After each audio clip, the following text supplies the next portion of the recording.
Autogroupe AOM, partenaire de Mobilidé.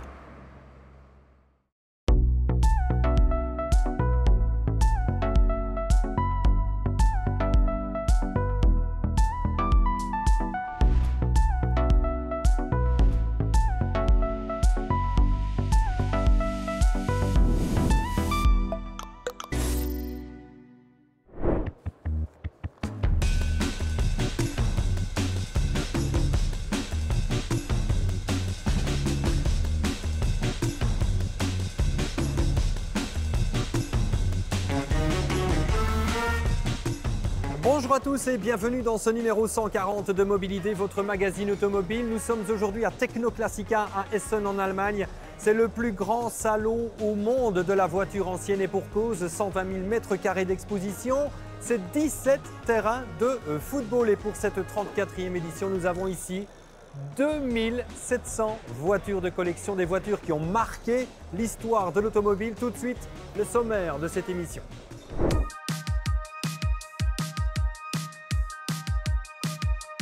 Alors qu'on parle déjà de son remplacement par une Polestar 7, la Polestar 2, dévoilée en 2019, a subi un léger restylage intérieur et extérieur, mais surtout une mise à jour technique qui lui permet d'améliorer l'autonomie, la puissance et le comportement routier.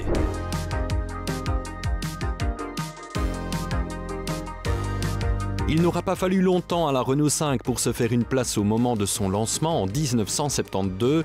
Malgré la concurrence de la 2 chevaux et de la Renault 4 à l'époque, le succès commercial a vite été au rendez-vous avec plus de 5 millions de véhicules vendus.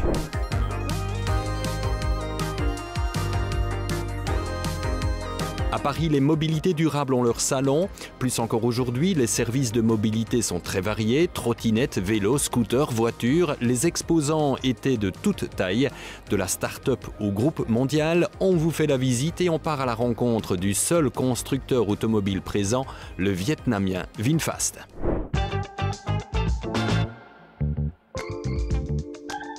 Premier anniversaire et non des moindres, les 120 ans de la plus luxueuse des Anglaises, la Rolls-Royce. Niveau de finition élevé, confort inégalé, chaque Rolls-Royce est fabriqué à la main avec des modèles emblématiques comme la Silver Ghost, la Silver Cloud ou bien évidemment la Phantom. Elle a l'ambition d'aller titiller la Tesla Model 3. Il s'agit de la Polestar 2 qui se la joue pourtant discrète et pourtant elle a tous les arguments pour séduire et convaincre. Quand bien même le constructeur sino-suédois ne recevra plus le soutien financier de Volvo, la Polestar 2 dans sa dernière version, c'est notre test du mois. Pas toujours simple de se faire un nom, et pourtant, après avoir été la finition sportive de Volvo, Polestar est aujourd'hui une marque à part entière et qui compte sur le marché prometteur de la voiture électrique. Il y a quelques jours, nous découvrions à l'Automotive eMotion Summit à Bruxelles le SUV coupé Polestar 4, la première voiture électrique sans lunettes arrière. C'est le véhicule le plus rapide de notre gamme. Nous proposons une configuration 2 moteurs qui permet de faire le 0 à 100 en 3,8 secondes. Il y a la version 1 moteur qui est une propulsion et la version 2 moteurs qui est la motorisation axée sur les performances. La Polestar 4 est un SUV coupé. Elle se situe entre la Polestar 2 que nous avons déjà commercialisée et la Polestar 3 que nos clients peuvent retrouver dans nos showrooms à travers l'Europe. Nous avons positionné ce modèle entre ces deux véhicules. C'est un SUV sportif. La performance et la sportivité font partie de l'ADN de ce véhicule. Par ailleurs, il comporte quelques caractéristiques assez uniques, comme le manque de lunettes arrière. Nous avons remplacé la lunette arrière par une caméra pour une meilleure visibilité. Nous avons également créé un espace intérieur généreux pour les occupants. En attendant la Polestar 4, on ne résistera pas au charme discret de la Polestar 2 qu'on a ici dans une version dual motor long range. Et avec cette livrée blanche, eh bien, on ne reste pas indifférent. La véritable révolution stylistique, elle se situe ici au niveau de la calandre, couleur carrosserie.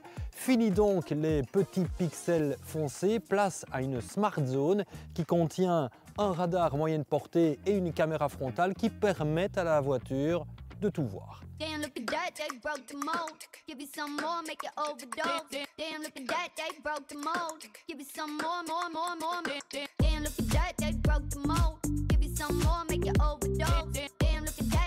4,60 m de long, 1,47 m de haut, 1,98 m de large, des jantes 20 pouces avec des étriers de frein aux couleurs Polestar.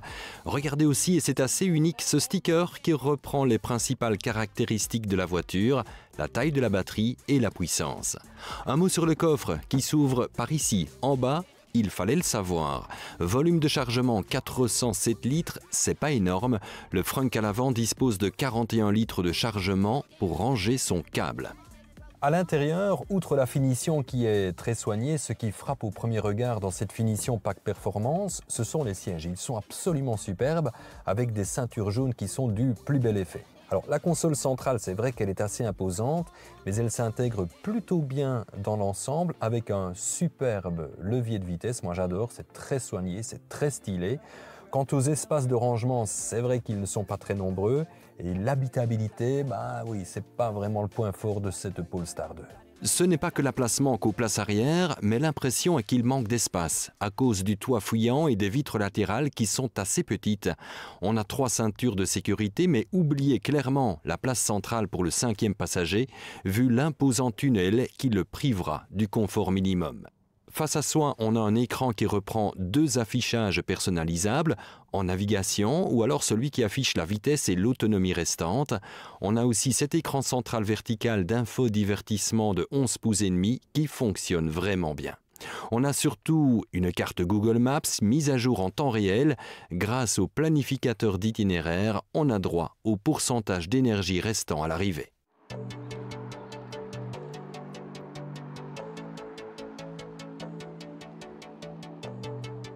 Le 0 à 100 km/h en 4 secondes 2, c'est absolument bluffant et en même temps c'est hyper sécurisant. Le plaisir de conduite est réel avec une vitesse limitée à 210 km/h. Et puis il y a cette acoustique excellente, y compris sur autoroute. Cette Polestar 2 est équipée d'un système de récupération d'énergie qui fonctionne aussi très bien. Dès qu'on lève le pied de l'accélérateur, la voiture va décélérer et on va récupérer automatiquement de l'énergie. On peut régler la décélération sur 3 niveaux différents. N'hésitez pas à le mettre sur le niveau le plus fort et vous vous surprendrez à ne quasi jamais utiliser la pédale de frein. La lunette arrière, elle est petite et donc elle empêche une visibilité optimale. Et puis il y a ces rétroviseurs et ces miroirs qui sont d'un seul tenant, c'est assez particulier, ce n'est pas très courant, mais ils sont petits aussi. Cette nouvelle version de la Polestar 2 gagne en puissance et en autonomie. Notre variante Dual Motor Long Range équipée du pack Performance affiche 568 km avec ses 421 chevaux. La recharge en courant alternatif peut se faire jusqu'à 11 kW, tandis que la charge rapide jusqu'à 250 kW permet de passer de 10 à 80% en moins de 30 minutes. Que ce soit pour ses performances électriques ou la technologie embarquée, la Polestar 2 est une vraie réussite, quand bien même, malgré quelques mises à jour, elle commence à accuser le poids des ans. On a hâte en tout cas de découvrir le futur crossover coupé et la 5, une grande berline qui viendra concurrencer la Tesla Model S.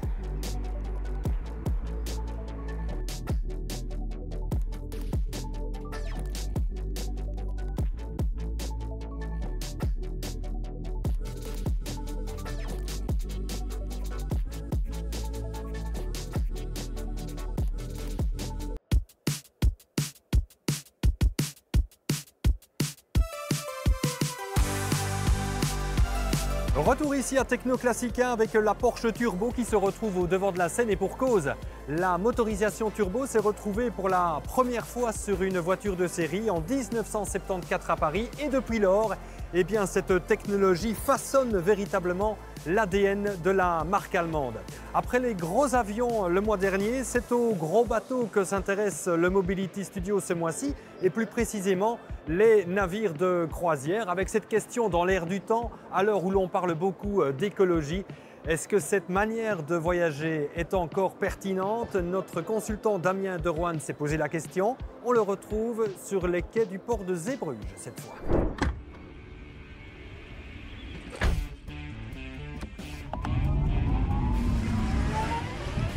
Bientôt les grandes vacances, vous cherchez une destination et un moyen de transport, ras-le-bol de l'avion, de la voiture, pourquoi pas la croisière alors?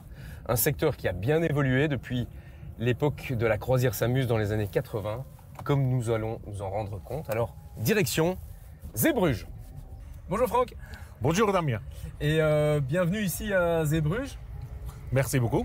Merci de nous accueillir à côté de ce bateau. Alors un port, c'est très réglementé, on ne peut pas bouger, donc on va faire l'interview statiquement. Quelques chiffres, j'ai calculé en longueur, le Euribia fait à peu près 130 fois la longueur de notre Mobility Studio, et en poids, c'est 350 000 fois plus lourd que les 500 kg de notre véhicule. C'est bien cela, oui.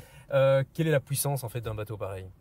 La puissance, nous avons 4 moteurs à bord, 4 moteurs de 20 MW par moteur, alors ça fait en total 80 MW. Au niveau du carburant, j'ai entendu dire que c'est le carburant le plus polluant qui existe. Les navires, les 60 plus gros navires de la planète émettent plus de particules fines que 200 millions de voitures. Est-ce que c'est le cas de celui-ci aussi? Non, parce que ce navire-ci est propulsé par ou utilise le GNL. Le GNL, le gaz naturel liquéfié. Ce qui veut dire, ça veut dire que nous émettons déjà 20% moins de CO2, mais aussi nous émettons 85% moins d'oxyde d'azote. Et en plus, moins 99% d'oxyde de sulfide et des particules.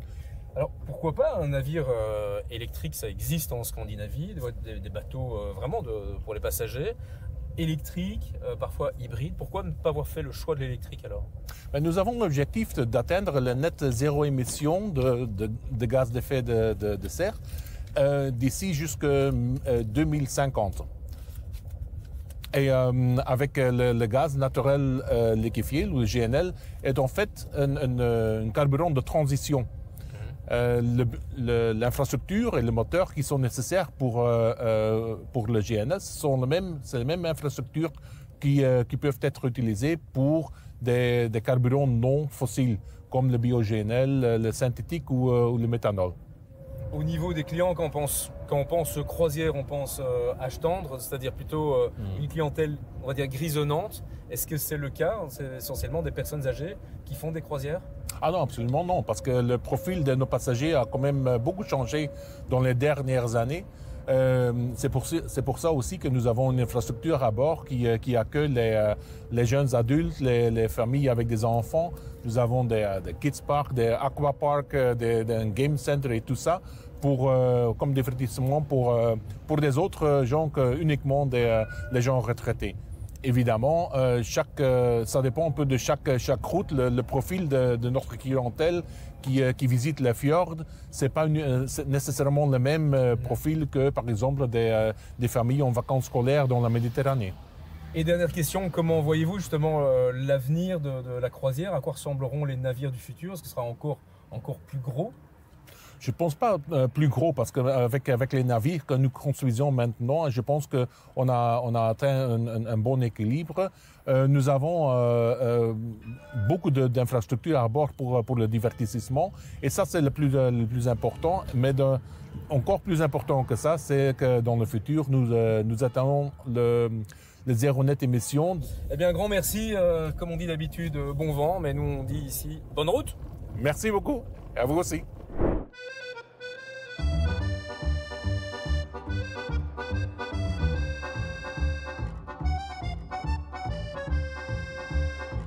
Une des premières modèles Citroën de l'année 39.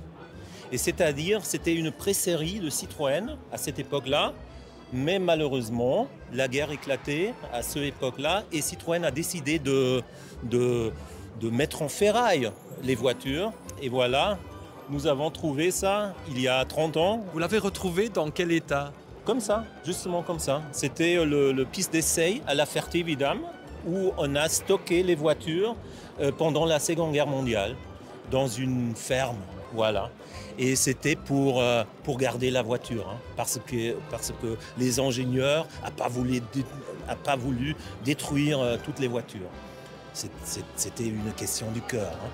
Chez Renault, c'est la 5 qui tient la vedette en ce début d'année avec la présentation de la 5 E-Tech 100% électrique.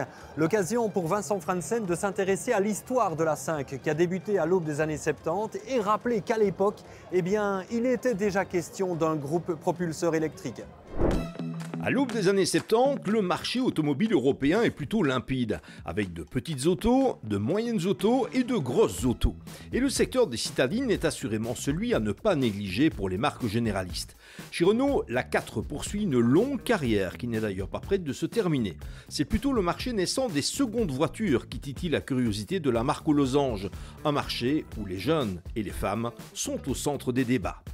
Et pour Renault, le projet 122, nom de code de la future 5, est assez simple. Il s'agit de reprendre les caractéristiques principales de la 4L, mais avec une carrosserie davantage dans l'air du temps. En résulte, dès le mois de janvier 1972, une citadine à la ligne bien équilibrée, jeune, moderne et dynamique. La presse de l'époque ne s'y est d'ailleurs pas trompée en se montrant d'emblée enthousiaste. Pas de doute, Renault venait de mettre dans le mille. Il est vrai que les points forts de la nouvelle 5 sont nombreux. Des boucliers en plastique remplaçant les traditionnels pare-chocs, un capot qui se lève de l'arrière vers l'avant, un haillon s'ouvrant sur un espace de chargement pratique, etc. Le look de la nouvelle venue plaît, alors qu'en fait, sous la robe au moment de sa sortie, la 5 avait beaucoup de la 4, à commencer par le modeste moteur de 782 cm3 donné pour 36 chevaux. Mais aussi un bloc de 956 cm3 de 47 chevaux pour la version TL, caractérisée par un équipement bien plus complet et une vitesse de pointe atteignant 135 km/h. Côté habitacle, c'est simple mais efficace, avec un levier de vitesse au tableau de bord, comme sur la 4L, qui allait rapidement déménager sur le plancher, et surtout un design qui allait marquer son époque.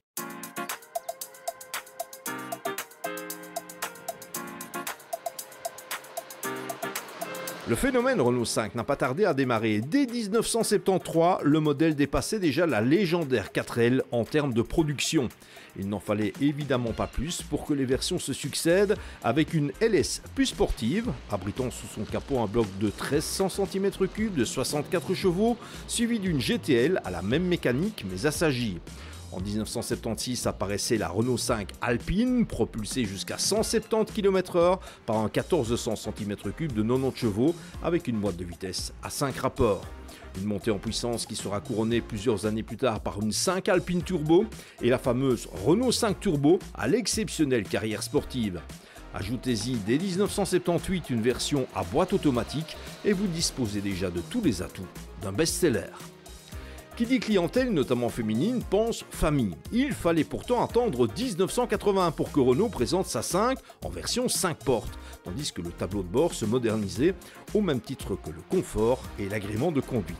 De même, ce n'est qu'à partir de 1983 que le modèle allait se voir doté de freins à disque à l'avant. Le prélude à l'apparition d'une nouvelle génération baptisée Super 5 qui allait prendre le relais pour la seconde partie de la décennie 80. Une sacrée succession dès l'instant où entre 1974 et 1983, la Renault 5 a tout simplement été la voiture la plus vendue en France. Il faudra attendre la Peugeot 205, le fameux sacré numéro de la marque au lion, pour voir la Renault déborder.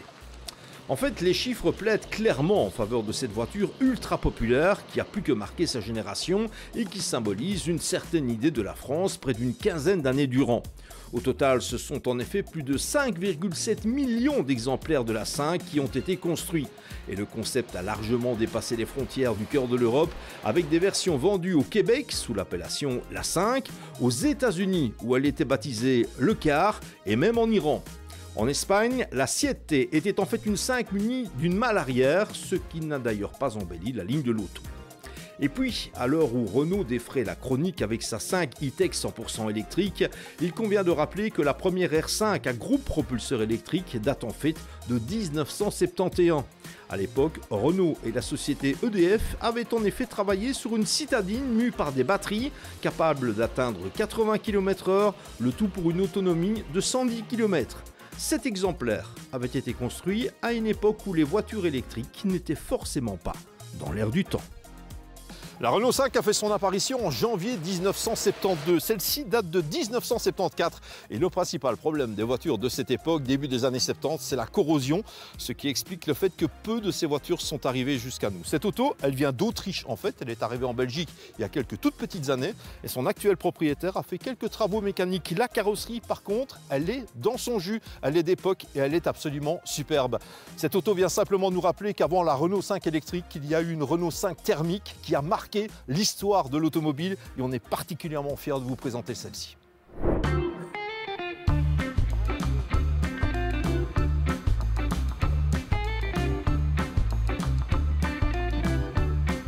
Ici, on trouve pratiquement tout, sauf des choses vraiment très très rares qu'on trouve parfois dans les pays d'Europe centrale ou en Italie. Et des voitures très rares. Des voitures très rares et surtout des voitures, pour moi qui suis pluraliste en automobile, des voitures d'un très large échantillon de marques et de modèles. À mon sens, pas assez de voitures d'avant-guerre et surtout d'avant la Première Guerre mondiale, mais pour ça on a en Belgique Pre-War Cars à Courtrai qui mérite un détour également. Je déplore une seule chose, c'est l'absence des grands stands de marque auprès desquels j'ai quelques amis et qui mettent bien en valeur les voitures. Donc, puisque j'ai acheté il y a 3 jours une future voiture de collection très rare, une Audi A2 qui sera un jour une vraie voiture de collection, tout en aluminium. Nous sommes en Allemagne, alors évidemment BMW occupe à Technoclassica une place de choix. C'est en 1975 que BMW créait une nouvelle catégorie de voitures du segment moyen à caractère sportif. La première BMW Série 3 était née. La BMW Série 3, c'est clairement le modèle le plus populaire de la gamme BMW en Belgique. Tiens, quelles sont les tendances actuelles et futures en matière de mobilité durable et intelligente? Voilà bien un secteur en pleine expansion qui a son propre salon. C'est Autonomie à Paris. Il s'est tenu il y a quelques jours et on l'a visité pour vous.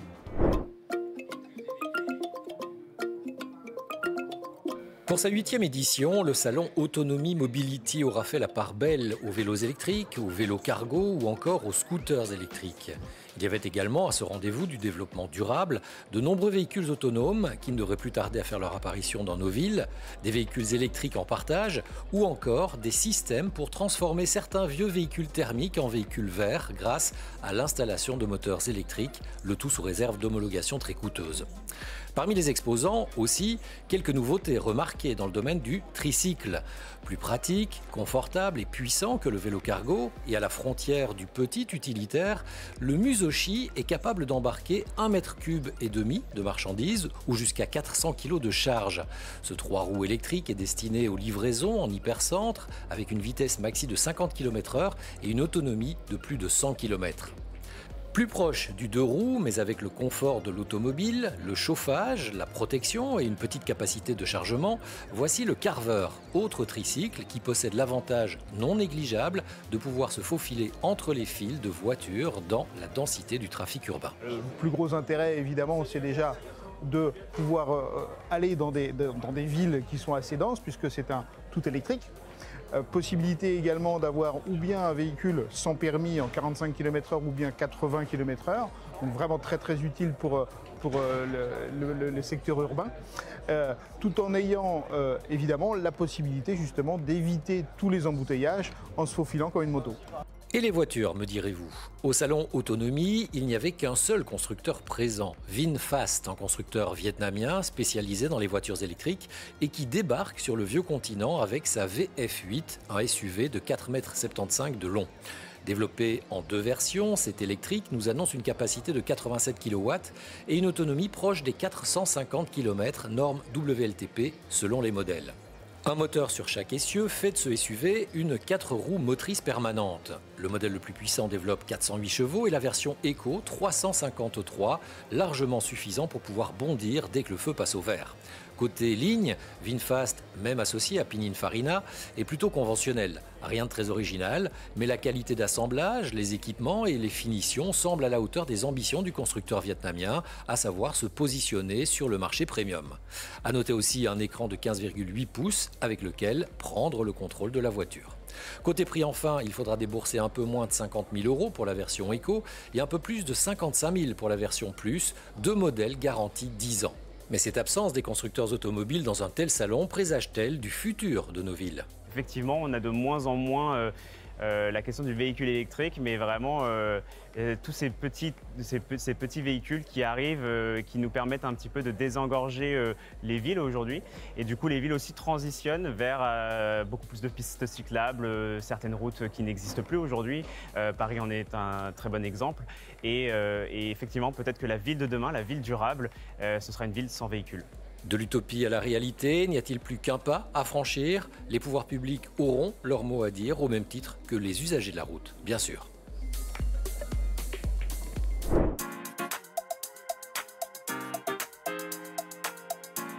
Ah, on en fête ici des anniversaires à Techno Classica à Essen avec encore les 65 ans de la mythique et charismatique Mini, les 115 ans de Bugatti, les 115 ans de la Morgan, la célèbre marque britannique dont on connaît la qualité de l'artisanat, avec cette version pour lui rendre hommage, la version plus 6 1909. Ça nous en fait encore des histoires à raconter.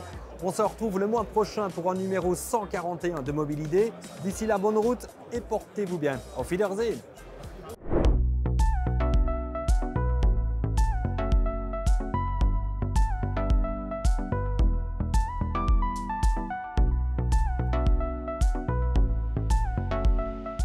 Autogroupe AOM, partenaire de Mobilidé.